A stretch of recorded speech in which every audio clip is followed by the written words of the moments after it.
There was a time when the name Taro Sakamoto was enough to make entire crime rings freeze. He was the ultimate hitman. You don't want your name on his list. When he walked up to a gang, their weapons turned useless in their hands. Bullets bent away like rain on glass and men dropped in neat rows. Reinforcements didn't matter. He danced between their gunfire and dismantled them in seconds. Back then, even rival assassins looked to him as a living legend. But all legends burn out or change. Sakamoto did the unthinkable. He fell in love with a woman named Yaoi. In an instant, he traded carnage for commitment, married her, built a family, and swapped midnight missions for the morning register at a convenience store. Over time, his razor-cut body softened. The legend now had a dad bod. In his shop one afternoon, he watches a boy fumble with a toy bow. When the arrow veers off and the boy stoops to retrieve it, the ink bottle in his bag tips over and stains a customer's clothes. The man's temper flares and he threatens the boy. Sakamoto stops the man's fist before he can hurt the boy. The old reflex clicks on, and he imagines a way to silence the man permanently. But outwardly, all he does is pry the man's grip off the kid with an icy calm that makes the man back off. The boy mutters a thank you. The man hurries out, unsettled. Watching from nearby is Shin, a young psychic who once worked under Sakamoto. He explains exactly what went through the ex-hitman's head. Shin steps up and introduces himself, flinching as Sakamoto's thoughts spike with murderous intent. He blurts at him to stop killing people in his mind,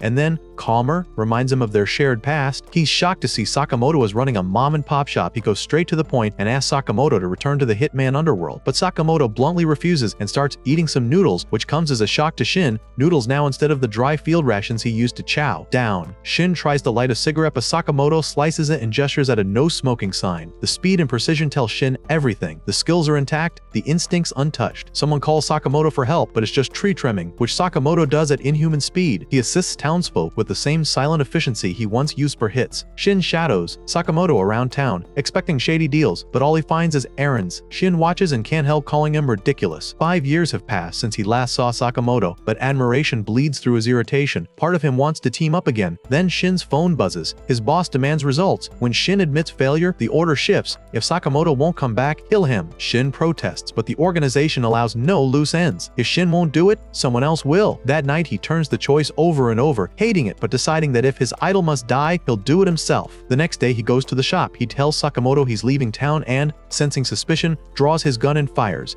In a flash, Sakamoto spits a candy that smacks the bullet aside, creates a distraction, and vanishes. Shin tries to scan the area but can't read him at all. From hiding, Sakamoto flicks another candy. Shin fires back. Then a cream puff hits him in the head, and before he recovers his stance, Sakamoto appears behind him and delivers a kick that folds him. As Shin crashes to the floor, he realizes how foolish it was to think he could take down his hero. He wakes at Sakamoto's house, and Sakamoto's family has invited him to eat. Still dazed, he wonders if the food is poisoned, but when he takes a bite, it's absurdly good. Yaoi observes that Shin looks like Sakamoto did the first time he had a real meal. The warmth, the normality, the laughter. It hits Shin that Sakamoto didn't quit because he lost his edge. He quit because he wanted to preserve this life, these small moments. Later, Shin thanks him for the hospitality. Sakamoto simply gestures at a sign inviting him to come again. Shin returns to his boss to report, but the gang mocks him for failing. The boss reminds him Sakamoto has to die for abandoning his duties. Shin, desperate, offers his own life instead. The boss accepts, but Shin reads the truth in his mind. It's a lie. He draws his gun on the boss. The boss flees and orders his gunmen to open fire. Elsewhere, Sakamoto's already moving. Hearing everything, he unlocks a hidden armory, grabs a stun gun, and sets out. Back at the warehouse, Shin ducks behind cover. One gangster sneaks behind him and ends up knocked out instead. Another preps a rocket launcher. Shin reads it just in time and dives away as the blast rocks the room. The gang realizes his psychic reach is short and spreads out to surround him. Out of ammo and hit in the leg, Shin drops on his knees, convinced it's over. Sakamoto arrives at the fight just as the killers close in, stunning the ones about to execute Shin. The boss yells for everyone to put him down. Sakamoto catches bullets with chopsticks. Yes, chopsticks! He snaps a gun in half with his bare hands, then knocks its owner out cold. The boss orders a coordinated volley, but Sakamoto crosses the room, severs their weapons, and drops them one by one. In the end, Shin asks how Sakamoto knew he was in trouble. Sakamoto shows him the planted bug in his gun. Nothing escapes him. Shin says he'll have to leave town, but Sakamoto hands him an apron instead, offering 800 yen per hour at the shop. Soon, Shin is working behind the counter. Yaoi teases him that the apron suits him. When an old lady struggles to find an item, Shin uses a gentle psychic nudge to help her. A kid asks if he likes the new job. Shin says it's better than his last one. The boy presses about what he used to do. Sakamoto threatens to end him if he tells the boy. Shin simply says he was a cleaner and goes back to helping customers. The man once sent to put down his idol now bags groceries beside him. The morning after the gang shootout, Shin is still buzzing about it. He marvels at how Sakamoto's hand-to-hand skills were so clean he could have crushed skulls with a pat on the back. Yaoi, however, is not impressed. She cuts in, narrowing her eyes, asking if Sakamoto slipped back into old habits. Sakamoto quickly clarifies, no one died. Not a single hit was lethal. She points to their family rules and flatly warns him she'll walk out if he breaks them. Shin, curious, pokes about the rules and Sakamoto instantly murders him in his imagination again and tells him to shut his mouth. The pair heads to Niigata, Chinatown, to pick up pork buns for the family. Sakamoto's already picturing Hana's happy face. Then, mid-street, a girl crashes into them. Bags go flying. Buns ruined. Shin sighs and is gonna cry over the lost snacks, but the girl, Lu Xiaotang, squares up to a pack of chasing gangsters and tells them to bring it on. Shin mutters that they should just leave, but Sakamoto's still stuck on the destroyed buns. The gang rushes in. Lu moves like flowing water, knocking them down with elegant tai chi while Shin gawks at her technique. They regroup, grab her from behind, knife flashing. Before it reaches her, Sakamoto snaps the blade like a breadstick and drops the attacker. Shin frees her other arm and she flips the third gangster's gun clean out of his hands before punishing him, but more reinforcements pour in. Thinking Sakamoto and Shin are her allies, they aim at all three. The trio escapes under a hail of bullets. Cut to a dim office where the gang boss hears the report. He's furious. They'd wiped out Lu's whole clan just to find her, and now she's slipping away. He calls in a special enforcer, Bacho, a hitman who strolls in, decapitates the gang leader, and casually toys with the severed head until his twin brother Sunhee scolds him for it. The boss orders the twins to capture Lu and steal her key to control the black market. When Bacho asks about collateral damage, the boss just says they can do whatever they want. Back with the fugitives, Lu reveals the truth. She's a mafia princess. Her family's hidden vault can only be opened with the key she carries. Her parents died protecting it, and she's sworn not to hand it over. Shin urges her to ditch the key to save herself. She refuses, and she reveals that her parents died protecting it, so she wants to defend it with her life. She tries to part ways, but Sakamoto stops her with one question. Does she know how to make pork buns? When she nods, he offers his help on one condition: she makes some for him later. Then the twins arrive. Bacho kicks Sakamoto so hard it sends him flying. Shin is alarmed. Lu explains who they're facing. Two assassins. They're known for charging a ridiculous amount, but they never miss their target. Famous for insane kill rates and a weird hobby of sketching their victims' heads in their free time. Bacho is excited that they're famous, but Sunhee rolls his eyes at his brother's theatrics, saying, "Hitmen should stay invisible." Shin tries to land a punch. Sunhee parries it easily and asks Shin if he's mad because they killed his friend, but he calls them idiots, saying only amateur hitmen don't know who Sakamoto is. Bacho darts behind Lu, blade raised, but Sakamoto hammers him into the floor with a move that makes the roof collapse. Sunhee realizes Sakamoto has incredible strength, and he tells Lu to surrender the key. Lu snarls that she'll guard it with her life. He replies her parents said the same thing right before he killed them. Rage overtakes Lu and she lunges, but Sakamoto yanks her back as Shin warns her not to lose her cool. Sunhee flings a blade at her. Sakamoto catches it midair, taking the risk himself. She can't understand why he'd do that. At that moment, Sakamoto recalls Aoi's ultimatum years ago.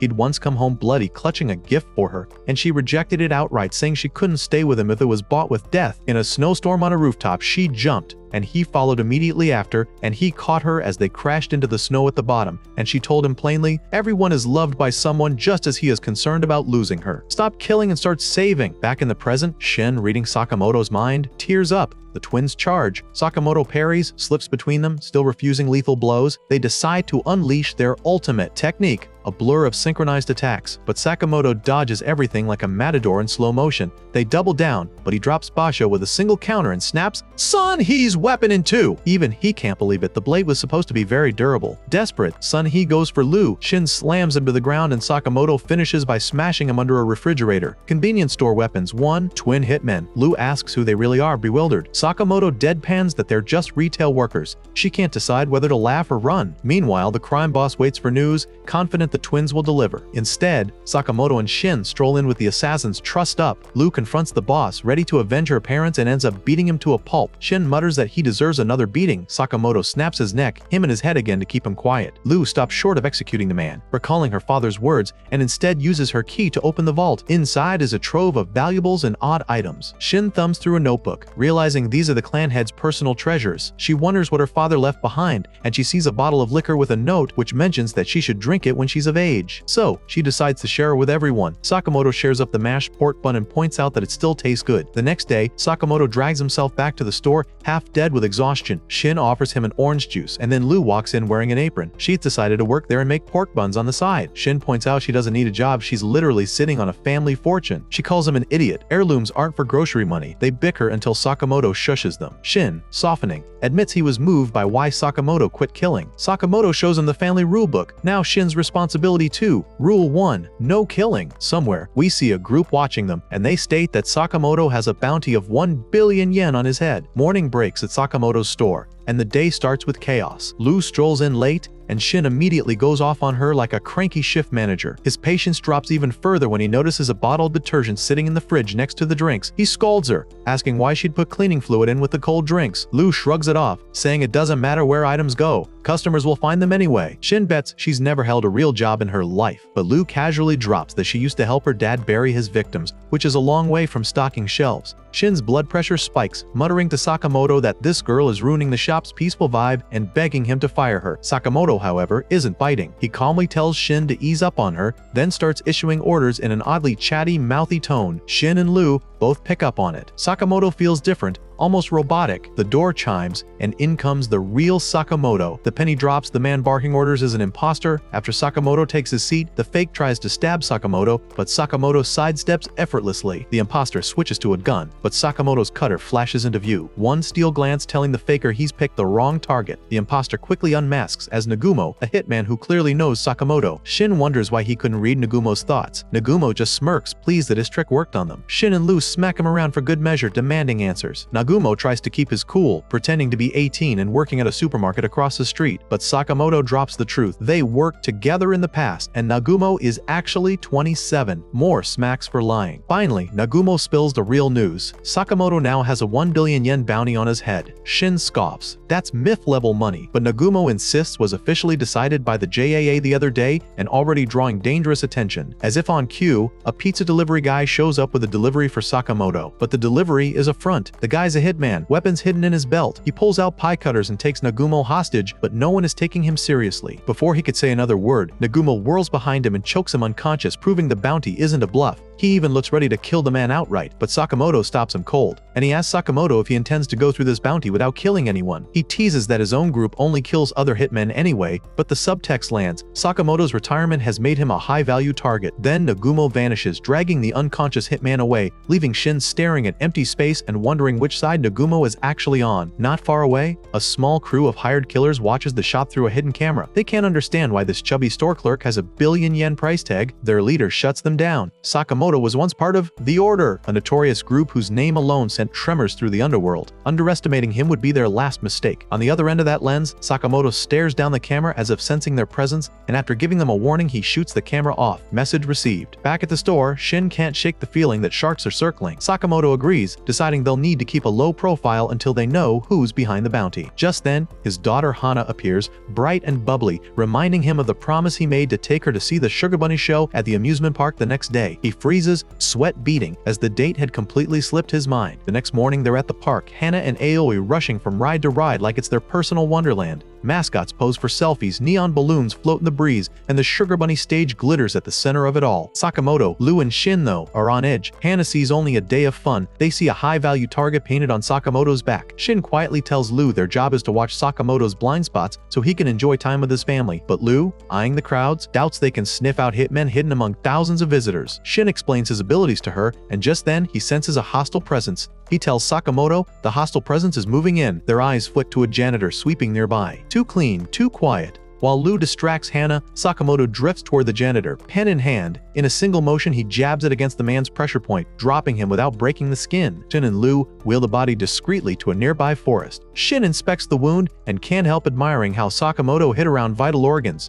Deadly precision held in check by discipline. Unbeknownst to them, another hitman is watching. This one is Tatsu, a strategist who knows about Shin's mind reading. He figures out the countermeasure. Think about absolutely nothing. An empty mind is a blank slate Shin can't read. Later, the group boards a roller coaster. Amid the blur of flashing lights and screaming riders, Shin spots Tatsu and immediately senses something off. Lu notices him too, but Shin hesitates. The guy's thoughts are completely blank. That's the tell. Shin whispers to Sakamoto that they've got trouble. As the ride crests its first loop, Tatsu draws a gun and fires. The bullet glances off Shin's bulletproof glasses, his one line of defense. With no time to think, Shin unclicks his safety bar and leaps off the moving coaster, grappling with Tatsu mid-air. Tatsu counters with a vicious kick that sends Shin sprawling. Shin staggers up. They crash on the roller coaster rails below. The roller coaster charges in and they both leap just in time to avoid it. Midair, Shin realizes knives are now flying at him. He dodges most but one slices into his leg, causing a burning pain signaling poison. Tatsu leans in, taunting him. Fear of death, he says, makes warriors hesitate, but Shin fires back that fear is what makes you fight harder to protect someone. Poisoned, bleeding, and half-blind, Shin forces himself to stand. The roller coaster roars toward them again. They leap at the last second, Shin clinging to Tatsu as they crash straight through the Sugar Bunny stage below. The audience gasps, thinking it's all part of the show. Tatsu threatens one of the performers who asks what is going on, but the mascot steps forward, except it's no mascot. It's Shin in a Sugar Bunny costume, eyes still closed but fists ready. Before Tatsu can finish his statement, Shin hits him with a heavy left hook. The crowd goes wild, assuming this is an unscripted stunt. Aoi glances at Sakamoto, puzzled by his silence, but Sakamoto is secretly feeding instructions to Shin in real time, guiding him through the fight. Each call lands perfectly. Tatsu grows desperate. He slashes, stabs, feints, but Shin's movements flow like water, dodging every attack. He finally manages to rip the costume, revealing Shin's eyes are still shut. Sakamoto's final instruction comes through. End it now. Shin pivots, channels every ounce of strength and drives a single kick into Tatsu that sends him skidding across the stage, unconscious. The host, picking up the cue, announces the Sugar Bunny's ultimate move, and the crowd erupts in cheers. Kids scream for encore, parents applaud, and Hana claps like she's seen magic. Shin, panting inside the costume, smiles. Mission accomplished. Two new predators enter the amusement park jungle, Boiled and Obiguro. They're both killers from the Dandenkai, but their partnership is oil and fire. Boiled declares they're doing things his way, then immediately scolds Obiguro for nearly stepping on a line of ants. Apparently, killing off target is off limits even for psychos. His idea of discipline may be warped, but at least it's consistent. Elsewhere, Lu holds up a tiny vial of antidote for Shin's poisoned eyes. The first dose stings like acid, and Shin tries to bolt, clutching his face. Lu holds him, reminding him she still has to treat the other eye. She's almost impressed that Tatsu had an antidote on him at all. Shin mutters that it's standard practice for anyone who plays with poison for a living. While Sakamoto asks who sent Tatsu after them,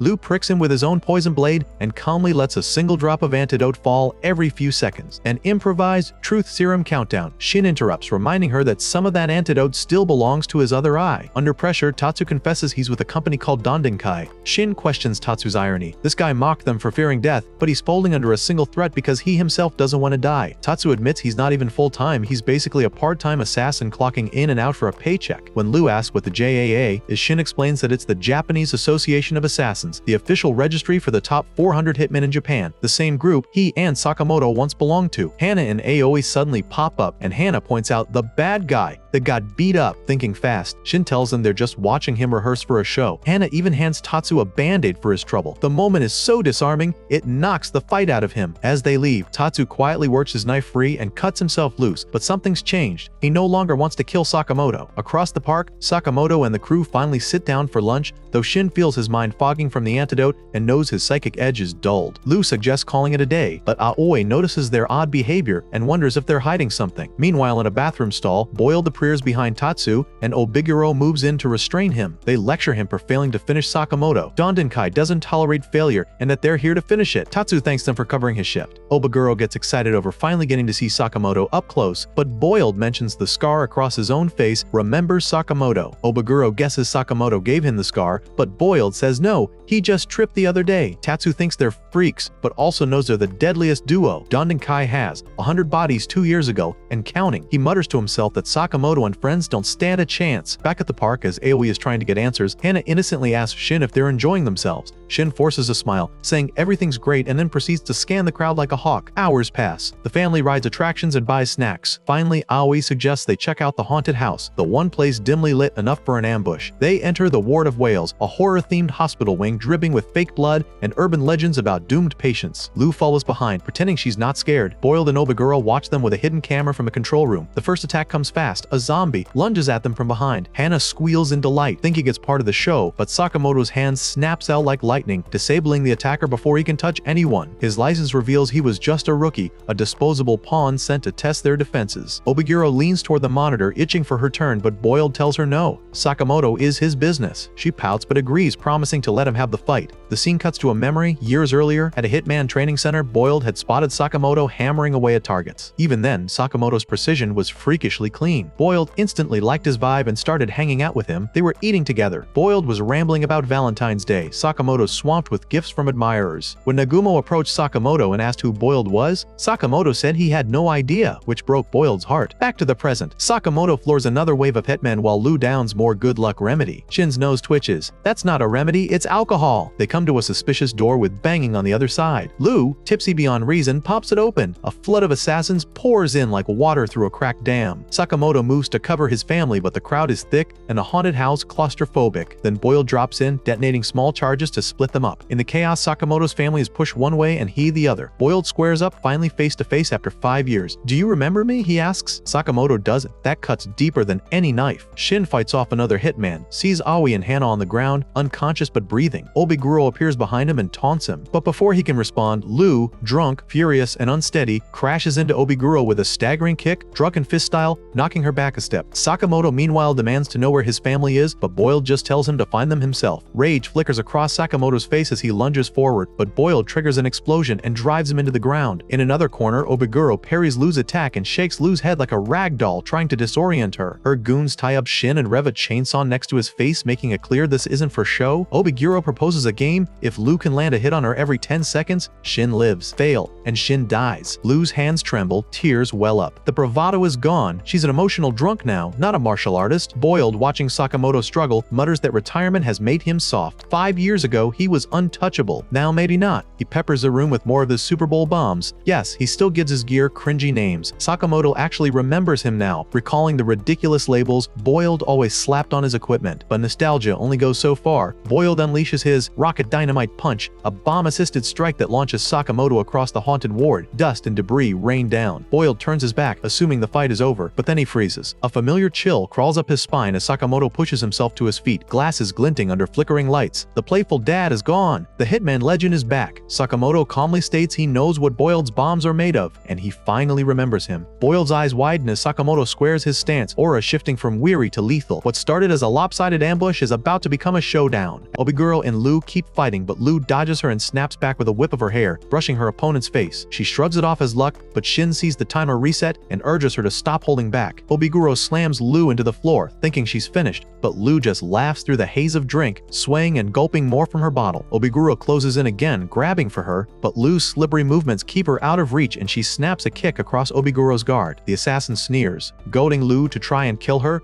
but Lu calmly says she won't break the family rule against killing. Obiguro mocks her for claiming a family she's not part of, calling her an idiot. The insult wipes the smile from Lu's face and she powers forward, forcing Obiguro to backstep under the weight of her drunken, unpredictable blows. Just as Lu's fist grazes her opponent, she sobers suddenly and blinks at Shin, confused. Obiguro hides her excitement behind a scowl, but thrilled to have finally found someone who can match her. On some other floor, Boiled eyes Sakamoto's slimmer frame and sneers that the old hitman must have lost his edge. Sakamoto charges, hammering Boiled out of the building. They exchange blows, and the weight of Sakamoto's counters drives Boiled back. Super Ball bombs fly in a storm, but Sakamoto plucks them from the air and flings them back, the detonations rocking Boiled's footing. Gasping, Boiled realizes this isn't the rusty retiree he imagined. Sakamoto is fighting for his family, and that makes him stronger than ever. The two smash through a Ferris wheel cabin. Boiled admits, mid-fight, that some part of him still respects Sakamoto. Aoi wakes on the ground outside the haunted house, confused to find herself out in the open. Shin, covered in grime, mutters something about zombies and slips off to find Sakamoto. Beaten, Boiled drops his guard and promises to back off. Sakamoto ignores the promise, calmly eating a pork bun and handing over the leftovers when Boiled asks for some, saving the rest for his family. Shin catches up wide-eyed at the sight of him back in fighting shape and snapping photos before Boiled asks what Sakamoto will do about the bounty since Dandenkai will not back off. Aoi hears of the bounty, furious that her husband hid it from her. Sakamoto tries to explain he didn't want to worry her, but she reminds him of the 6th family rule, no secrets, and tells him to face his problems openly. Around them, the parade rolls on, the bright floats and music a strange counterpoint to the bounty on Sakamoto's head. Shin whispers about tracking down whoever placed the hit. Sakamoto suggests going straight to the client, but Obiguro points out the JAA masks all contracts and no one knows who's behind them. Boiled mentions his boss might help, then admits he has no idea how to find him and leaves with Obaguro. With no leads, Sakamoto says he knows someone else who might have answers. By morning, he's back to his heavier frame, demolishing a breakfast while Shin gapes at the sudden weight gain and Lu just shrugs. They duck into a video rental shop whose shelves are lined with tapes. Shin asks what the place is, and Sakamoto confirms the place sells information as movies. They pay for the tape, watching footage of the Dandenkai, its founding, its skyscraper headquarters, and its founder's death. Before they leave, the shopkeeper warns them to be careful, hinting that someone Sakamoto used to be close to might be involved, but cuts off any more talk by saying the next episode of the film isn't released yet. Elsewhere, Nagumo lounges with members of the Order, presses him for intel on Sakamoto, only for Nagumo to shrug and joke, deflecting suspicion. Shishiba complains about the chaos. Osaragi warns him to watch his food, and their tension spikes when Shishiba calls the chef and stabs him multiple times over onions in his dish. Iria from the JAA arrives, thanking them for assembling but noting 4 members missing, 3 habitual absentees, and the veteran Takamura, who may have simply forgotten. The meeting's purpose is grim. Someone has been slaughtering JAA hitmen and has requested that these lot take care of the matter. Sakamoto, Shin, and Lu creep toward the Dandenkai headquarters, planning to slip inside without drawing attention. 2 guards drop quickly, and the trio peels off their spy suits, admitting they're bored with sneaking. Shin points out the boss's office is at the top floor, and they will have to scale a second-story window, zapping another guard who pokes his head out. Inside, they find the entire leadership already dead. Nagumo appears, joking that he's the killer and even pantomiming stabbing Shin in the neck before laughing it off. They thrash him for the prank, and he explains he arrived after the massacre. 100 hitmen have died in recent months under the same calling card, the mysterious X. When Lu asks about the Order, Nagumo explains it's an elite task force reporting directly to the JAA, deployed to eliminate dangerous assassins. Sakamoto himself used to be one of them, which is why he's now a target. The following day at the shop, a would-be assassin strolls in. Lu signals Hana to hit the panic button, which activates a mechanism that knocks the man out. Aoi grumbles about assassins scaring off customers but notes they're at least buying band-aids. Sakamoto, recalling Nagumo's warning that he's rusty, tells his crew they all need to toughen up. Later, he's back on his bike, tearing down the street with Hana giggling behind him while Shin uses his mind reading to pluck exactly the right items for customers. Lu trains in her own style, swigging alcohol like fuel. A stranger crosses the shop's threshold and she drops him without hesitation, convinced he's an assassin before he even says a word. A lone hitman named Haisuke fusses over his bird perched on his arm. The bird, called Piasuke, eats specialty food costing 10,000 yen per bag. Haisuke can barely afford it and often skips his own meals, so the bird never goes hungry. Despite his poverty and hunger, he believes his luck will change if he can capture or kill Taro Sakamoto, whose bounty promises a payout large enough to solve his problems forever. Across town, Shin and Lu spend their morning cleaning the battered convenience store. The shelves are crooked, the floor cracked, and the walls dented from repeated assassination attempts. Shin mutters that the shop badly needs repairs, while Lu worries about how they will afford them. Shin produces a flyer advertising a citywide paintball tournament with a 1,000,000 yen cash prize. He points out that winning it could cover both repairs and supplies. At that moment, a thin man with tired eyes pushes open the shop door. It is Haisuke, who immediately demands to know where he can find Taro Sakamoto. Neither Shin nor Lu reacts openly. The stranger looks too unassuming to be a genuine threat. They deny knowing anyone by that name, pointing out that there are thousands of Sakamotos in Japan and countless shops sharing the surname. Shin discreetly dips into the man's surface thoughts and discovers that Haisuke's biggest worry is not his target, but the fact that he hasn't eaten breakfast and can't afford sushi. This convinces Shin the man is more pitiful than dangerous. After a moment of hesitation, they hand over some pork buns and Haisuke leaves muttering gratitude. Shin shakes his head at what he considers the most clueless hitman he has ever met. That evening, Haisuke sits at a small camping site patching up his grandmother's worn-out tent. He remembers his former colleagues sneering at him, saying he didn't have what it took to be an assassin and urging him to quit. The fabric of the tent is fraying, and a gust of wind collapses it completely. The wind also brings in the flyer for the paintball tournament. The 1,000,000 yen prize feels like a lifeline. He imagines using it to buy a real home and prove everyone wrong. Determined, he signs up. Morning arrives and the tournament venue buzzes with energy. Teams register, spectators crowd the stands, and colorful booths line the perimeter. Shin and Sakamoto collect their team earpieces. Lu stays behind with the pom-poms in hand, dismissing the contest as barbaric but promising to cheer for them anyway. Shin shrugs at her absence, reasoning they can win without her. Nearby, Haisuke argues with a staff member who informs him he cannot enter solo because the competition is team-based. Crushed, he scans the crowd and spots Shin and Sakamoto. He begs to join them, Shin tires to make him let go, but eventually, they accept him as a temporary teammate. The host takes the stage, explaining the elimination rules and emphasizing that the streets are the battlefield and will be cleaned afterward. Teams disperse to their starting positions. Haisuke clutches his paintball rifle nervously, unsure of his role. Shin instructs him to focus on shooting opponents. The first round begins with a bang. A rival squad spots them, expecting easy prey, but Haisuke whirls and tags every one of them in seconds. Shin raises an eyebrow, impressed by his unexpected marksmanship. Another ambush comes from behind. Shin picks them off while Sakamoto smoothly disarms yet another cluster of players. Observers in the crowd whisper about the Dark Horse team tearing through the competition. Haisuke beams at his new allies, already feeling like part of their group. The momentum shifts when Lu, tipsy on the sidelines, calls out Sakamoto's full name. Haisuke pauses and studies the official bounty photo he carries with him. The man standing beside him looks heavier but has the same glasses and hairstyle. Doubt hardens into certainty. Ignoring Shin's protests, Haisuke raises his weapon toward Sakamoto, planning to claim both the tournament prize and the bounty. Before he can act, gunfire erupts from other teams, forcing everyone to scatter for cover.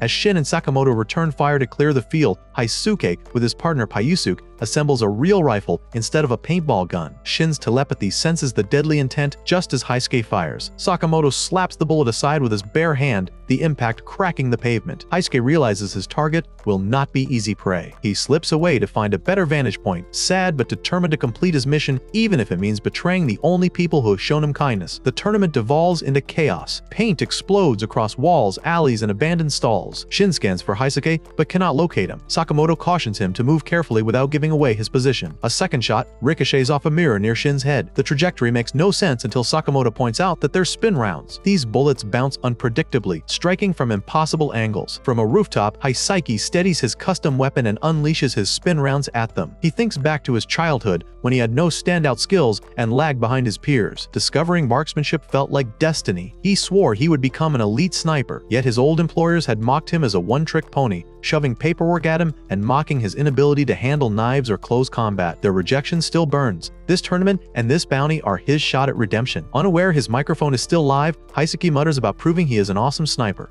Shin, listening through his earpiece, hears every word. In a calm voice, he tells Haisuke to stop chasing external validation, reminding him that self-worth does not hinge on others' opinions. Haisuke startles at the unexpected pep talk. The sudden burst of emotion lets Shin pinpoint his exact location. Sakamoto's gaze snaps upward. Without a word, he flicks a pebble with a velocity more like a bullet than a stone. The projectile smashes Haisuke's rifle to pieces and knocks him sprawling across the rooftop. Haisuke stares at the sky, realizing he never stood a chance against Sakamoto's power. With the sniper threat neutralized, the remaining players fall quickly. The host declares Sakamoto's team the champions and spectators cheer. Haisuke sits slumped, tears streaking his face, convinced he is a failure. Shin tells him to pull himself together, but Haisuke snaps that they could never understand the life of someone weak and overlooked. Sakamoto tells him, without flowery speeches, that his sniping ability was extraordinary. The simple recognition hits Haisuke harder than the pebble did, leaving him stunned. Prize money is distributed, but Haisuke's share amounts to a pitiful 50 yen after damages are deducted. Shin explains that Haisuke's ricocheting rounds tore up half the cityscape, so most of the million went to repairs. Haisuke stares at the coin in disbelief while Shin and the rest walk away. Later, back at the store, Aoi remarks that it is unfortunate Sakamoto had to spend all the winnings on repairs, but at least he came home safely. Shin, ever curious, tries to read Aoi's memories to learn how Sakamoto first asked her out. Sakamoto, catching him in the act, delivers an unspoken mental strike that shuts the psychic out immediately, a reminder never to use powers on friends or family. Sakamoto spends the morning in Hana's classroom with his wife, quietly observing his daughter at her desk while Aoi comments that it's a relief to have Shin and Lu covering the store. In reality, the shop is anything but calm. Shin and Lu are bickering over the apron she's wearing, each acting as if they're in charge in Sakamoto's absence. Shin insists he's the one running things.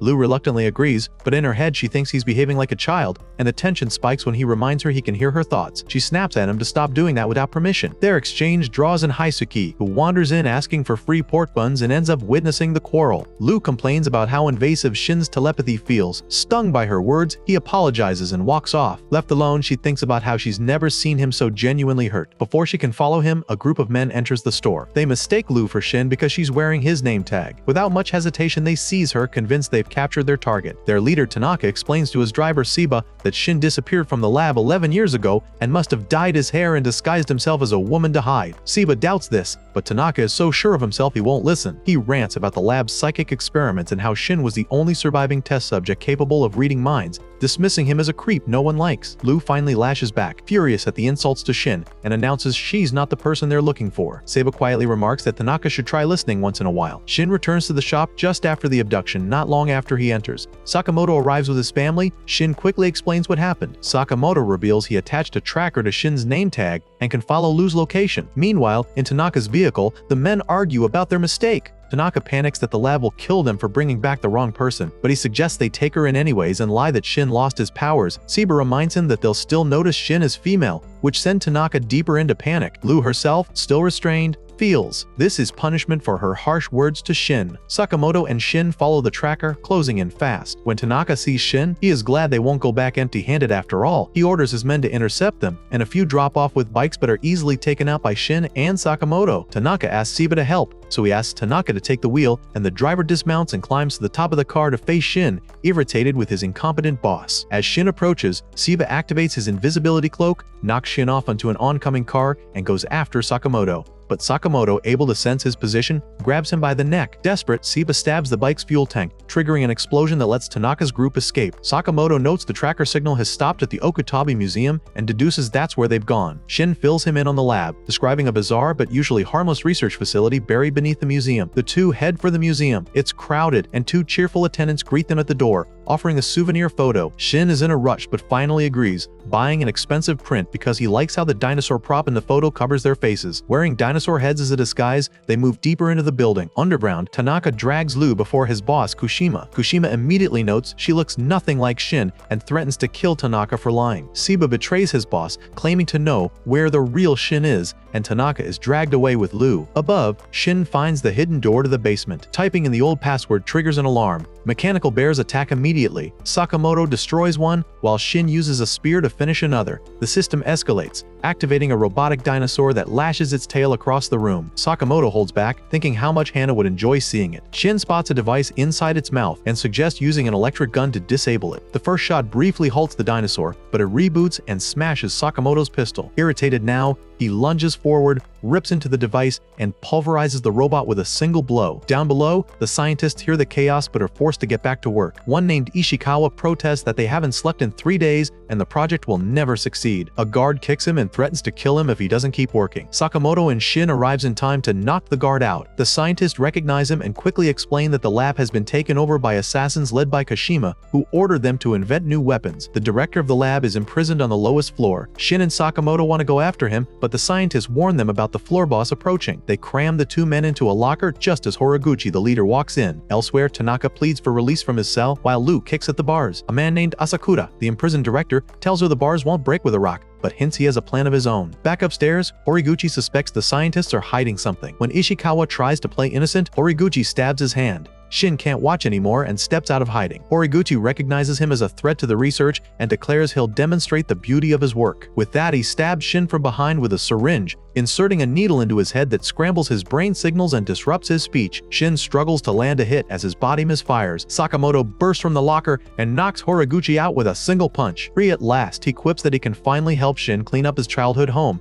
and together they move forward. At the same time, Osaragi and Shishiba approach the museum. Nagumo tipped them off that the place is connected to X, though they're skeptical of his intel. They decide to enter anyway and investigate on their own, setting the stage for a collision of multiple forces inside the hidden lab. Heisuke drifts into the store, proudly holding up a 500 yen coin he found under a vending machine and planning to buy food for Piesuke and himself. He finds Hana alone behind the counter. She looks downcast and crying, saying she wanted to tell everyone about the bring your parent to school day, but everyone is gone. Heisuke crouches to her level, promises to find the others, and Piesuke flutters off into the sky to search. Deep in the laboratory basement, Lu sees, blaming Asakura for her abduction, but Asakura points out he is also a prisoner. His tired eyes convince her he's on her side, so she presses him to explain everything. Elsewhere, Horiguchi studies Sakamoto with a mix of admiration and contempt. He's heard the stories of the legendary hitman and is impressed by his speed, but his eyes narrow at the extra weight Sakamoto carries. Their last clash even ended in a draw, revealing he had jammed one of his needles in Sakamoto. When Sakamoto lunges forward, he suddenly strikes Shin instead of his opponent. Horiguchi's experiment makes allies appear as enemies, throwing their coordination into chaos. Sakamoto adjusts immediately, deliberately thinking about striking Shin in order to land blows on Horiguchi instead, and the scientist registers him as a true threat. Back in the cell, Asakura explains why he's there. He refused to cooperate with the guards and ended up locked away. Lu keeps asking why she was kidnapped, but all he can recall is Tanaka's mistaken assumption she was Shin. He reveals he once knew Shin personally and, years earlier, accidentally gave him psychic powers. A flashback rolls through Asakura's memory. He had been asked to watch over Shin and ended up raising the boy while studying ways to grant supernatural powers to the human brain. He dreamed his research would improve life for everyone, yet his colleagues mocked him for wasting time on something impossible. Young Shin stood by him anyway. One night, Asakura finally made progress, but Shin woke and drank the serum because he couldn't pick a better time to be thirsty. The boy vomited and seemed unchanged, but days later began repeating other people's thoughts out loud. At first, Asakura thought he'd ruined Shin's life. Colleagues recoiled, children avoided him, but Shin insisted he wanted to keep the power. Shortly after that, Shin left the lab and Asakura didn't know how to face him again. In the present, he confesses his shame to Lu. She points out that Shin seems happy enough with his powers, telling Asakura she too had a fight with him and plans to apologize. She mentions Sakamoto's family rule about making peace after disagreements. Fired up by her words, Asakura mixes a chemical to dissolve the cell lock. When Lu asks why he never used it before, he shrugs that he preferred sitting in confinement rather than assisting Kashima's weapon program. The door swings open and a guard rushes in. Lu drops him with a single kick. Back on the lab floor, Sakamoto and Shin battle Horiguchi as he enlarges his arm with a stimulant and hurls them around. The switch in their necks makes them misfire again and again. Sakamoto shoves Shin out of danger, but Horiguchi continues to punish them, boasting about the power of science. He stabs Shin repeatedly, deriding his psychic ability as useless, but Sakamoto steadies himself and signals a counter. Horiguchi pushes his drug further, his body swelling grotesquely, yet Sakamoto and Shin coordinate,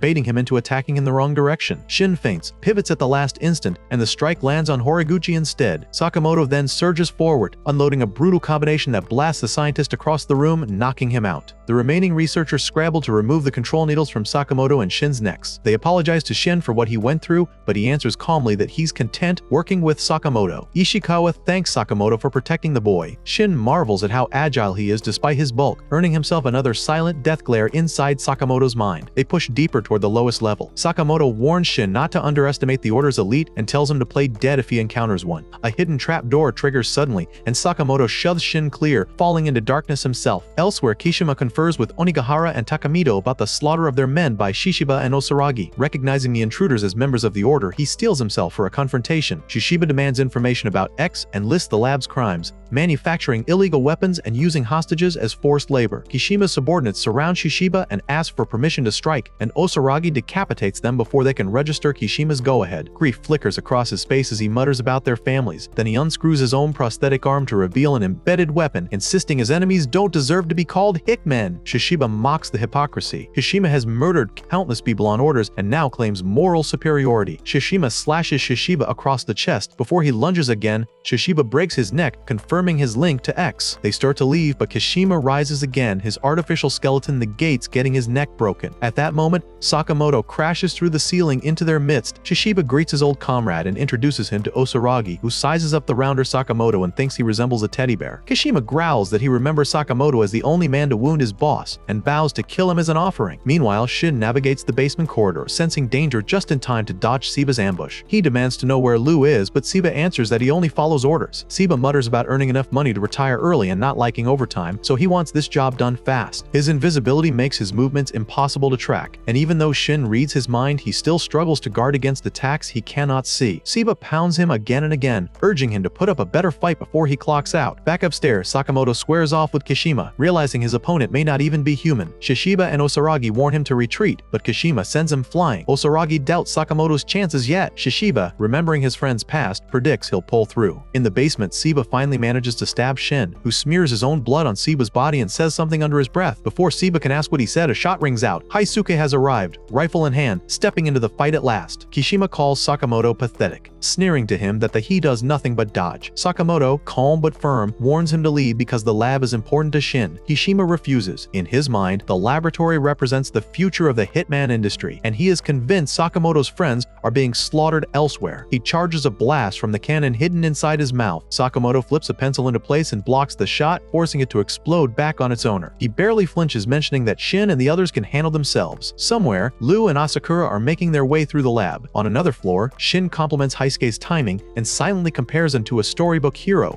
though Haisuke complains about the unwanted mind reading. Seba, invisible and fast, sizes up the battlefield. In his head, he dismisses the young sniper as an attention seeker who will be easy to neutralize once located. Haisuke's first shot ricochets off the wall and whistles past Seba's face, forcing the assassin to retreat under his jacket's cloaking effect. Even hidden, his footsteps give him away and Haisuke fires again. Triple rebound slamming into the space he occupied. Seba materializes above, hurling an invisible rod that punches into Haisuke's shoulder and drops him. He boasts about the jacket that makes anything he carries vanish, raises his blade for the kill, but Haisuke manages a spinning shot that glances off the ceiling and strikes Seba's arm, but it's a decoy. His real arm was hidden by the cloak, and so he drives the blade into Haisuke's side. Blood spatters the air. Seba mocking him for defending others, certain there is nothing but a nuisance. He calls the sniper third-rate. Haisuke's vision swims, but he drags himself upright, thinking of Shin and Lu and how they see him as a first-class shot. He vows not to let them down. Piyasuke swoops in and drops an extra bullet into his palm. He reloads fast and fires not at Seba, but at a sprinkler. Water sprays across the room and coats the invisible man, revealing his outline. Shin appears from the blind spot and drives him down. With the advantage gone, Seba crumbles and gives up. Haisuke gasps that Shin even managed to read his thoughts perfectly. Shin shakes his head, thinking he could barely understand what was on Haisuke's mind. An explosion rocks the foundation. Kashima mentions that it's the laboratory's self-destruct system with 20 minutes on the clock, declaring the mission compromised. Sakamoto answers flatly that he can end this fight in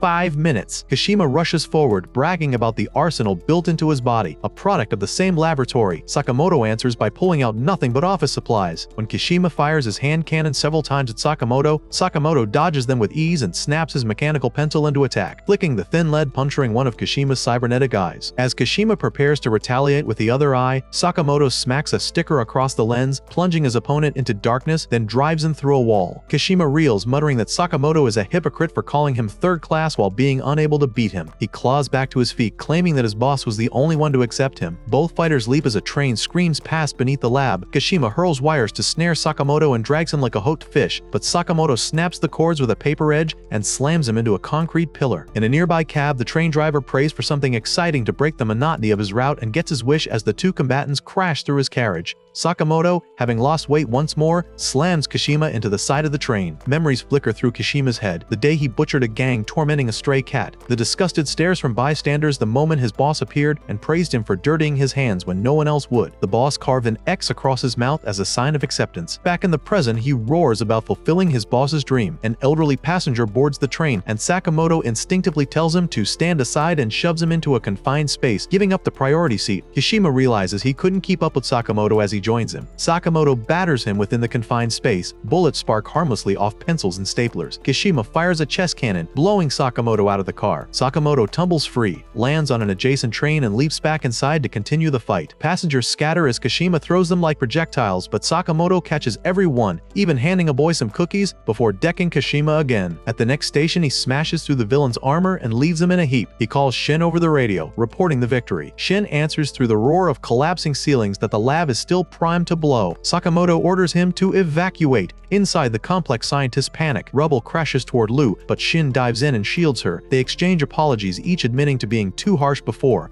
Asakura steps forward uncertainly, still ashamed of his past. Shin warns that 10 minutes remain and Haisuke points out that people are still trapped. Asakura spreads a floor plan. Shin sweeps his mind across it, marking every survivor and assigning rescues. Above them, Shishiba and Osaragi occupy the control room and study an image of X, noting the face is obscured, but the aura unmistakable. Shishiba's expression hardens, regardless of mystery. Eliminating X is their responsibility. Down below, Shin senses two presences ahead and another to the left. Asakura veers off to retrieve one of them. Then Shin halts. A man sits casually in the corridor, an overwhelming killing intent rolling off him. Shin freezes, his instincts screaming danger. The man strolls past, murmuring for Shin to send greetings to Sakamoto, and vanishes before Shin can react. Moments later, everyone pours out of the ruins. The scientists crowd around Shin, relieved he survived. He answers that the lab is gone, but they tap their heads and say their research remains stored in memory. Gratitude flickers in their minds. They're alive because of him. He warns them he can read their thoughts, but they only laugh. laugh. Asakura steps up and asks Sakamoto's team to keep caring for the boy. They promise. That evening, the group gathers at Sakamoto's table, faces drawn from exhaustion. Aoi looks them over and wonders what kind of museum could leave them this drained. Hana finally gets to talk about bring your parents to school day. Shin absently steals a piece of Lu's food while she sleeps. She wakes furious, accusing him of taking the best bite. They squabble while Sakamoto watches, imagining their silent deaths in his mind's eye as the family meal goes on around them. The next day, Shin and Lu are still exhausted, their bodies heavy from the fight at the lab. Lu's hands tremble as she tries to set pork buns in the steamer, and Shin silently thinks how doomed they would be if a hitman struck now. Sakamoto decides there's only one solution for this. Recovery becomes the new mission. They head to a bathhouse. Shin protests that he is too exhausted to even read minds, but Sakamoto presses the plan anyway, framing it as high priority. Behind the counter, Yutaro runs the family business with a permanent scowl. He hates his job and dreams of something bigger. Sakamoto pays for everyone, asks for towels, and Yutaro studies his face. Something about the man nags at him. As he hands out towels, he glances at a wanted poster tacked to the wall and his heart jumps. The same round face belongs to the legendary hitman with a billion-yen bounty. The chance of a lifetime stands in front of him. Yutaro, secretly a rookie assassin, tries to steady himself. He never expected to see Sakamoto in his bathhouse. This could be his ticket out. Yet Sakamoto's patience runs thin at the delay and he snaps for the towels. Yutaro hands them over quickly, vowing to strike once it's time. In the changing room, Shin and Sakamoto strip down while Yutaro peers from the corner, clinging to his plan. He thinks of his parents pushing the business on him, his decision to run away and become a hitman, and his eventual return in shame. This kill could erase all of that. Steam curls up as everyone eases into the hot baths. Yutaro takes position, convinced Sakamoto is defenseless. Shin and Sakamoto drift to the hyperjet bath. Shin marvels at the pulsing water, but Sakamoto mutters that the jets are weak. Yutaro grins and prepares his trap. Shin notices a high power button beside him and presses it, thinking it will be fun. The trap activates, blasting Shin across the bath like a cannonball. He sputters about dangerous jets while nearby kids squeal with excitement, wanting their turn. Yutaro notes with satisfaction that his setup could shatter a 3-ton truck, but then watches in disbelief as Sakamoto reclines under the torrent as if it were a spa treatment. They head to the sauna next. Sakamoto finds the temperature low and Shin, trying to impress him, pours more water onto the stones. Yutaro triggers his second trap and the heat spikes to unbearable levels. Flames lick the air. Shin's body trembles, but he holds out, comparing it to hitman training, while Sakamoto closes his eyes and pronounces it perfect. Children outside see the sauna glowing like a bonfire and beg to join, but their father waves them back. Out of the sauna, Sakamoto decides to plunge into the cold bath. Yutaro has frozen the pool into a slab of ice. Shin assumes the bath is broken, but Sakamoto slides in and remarks that it feels warm while kids skate on the ice sheet. Later under the waterfall, Yutaro cranks the pressure to maximum, blowing Shin off his feet, but Sakamoto remains planted, the water drumming against his back like a massage. Yutaro is frustrated at how every attempt to harm him only makes him more comfortable. Sakamoto eventually joins the women while Shin is placed onto a chair. He buys ice cream as some kids wave goodbye. Yutaro stands by the counter, stunned. Nothing he tried worked. There are two men that start bullying him because he failed as a hitman and he tells them to mind their own business, but one of them knocks him down. They think he's pathetic and they tell him he'll never get a proper job. They start mocking the bathhouse, telling him it's in terrible condition. Sakamoto deflects the ping pong ball he was playing to hit one of the men and knock him out. When the other grabs Yutaro for doing something to his friend, Sakamoto throws his ice cream stick and it pins the guy to the wall with so much force it knocks him out. When Yutaro tries to confess, instead of anger, Sakamoto turns and tells him his bathhouse is amazing before leaving with his family. Yutaro stares after them, realizing it has been years since anyone complimented him. He calls his father, voice shaking, and says he is ready to take over the business after all. He no longer wants to be a hitman. The following day, back at the shop, Shin slumps at the table, grumbling that he still feels drained, his attempt at relaxation a total failure. At the airport, an unknown person arrives in Japan. Lu lines up 2 glasses of cola. One is her special blend. She challenges him to guess without using psychic powers. Shin gulps one and nearly spits it out, cursing himself for falling for her trick. She laughs and informs him that he's paying the bill. Family restaurants, she insists, are fun. She reminisces about eating at home with the family chef, not going out. Shin asks quietly if she still keeps ties with the mafia. She shakes her head and says she prefers a peaceful life now. The moment shatters when a mafia thug points his weapon at Shin and another lines up on Sakamoto. Sakamoto flicks a fork into the path of the bullet and blocks the shot. Shin knocks out his attacker with a quick strike. Sakamoto slams the other across the table. The waitress steps up to take their order as if nothing happened, and Sakamoto calmly asks for a melon soda. The man slammed across the table sneers at the childish drink. Lu studies him and recognizes him as Wutong, an old associate alive and still orbiting the clan. Wutong addresses Lu with a plea in his eyes. The clan is leaderless and he wants her back. He warns her to stop running with barbarians like Sakamoto and Shin.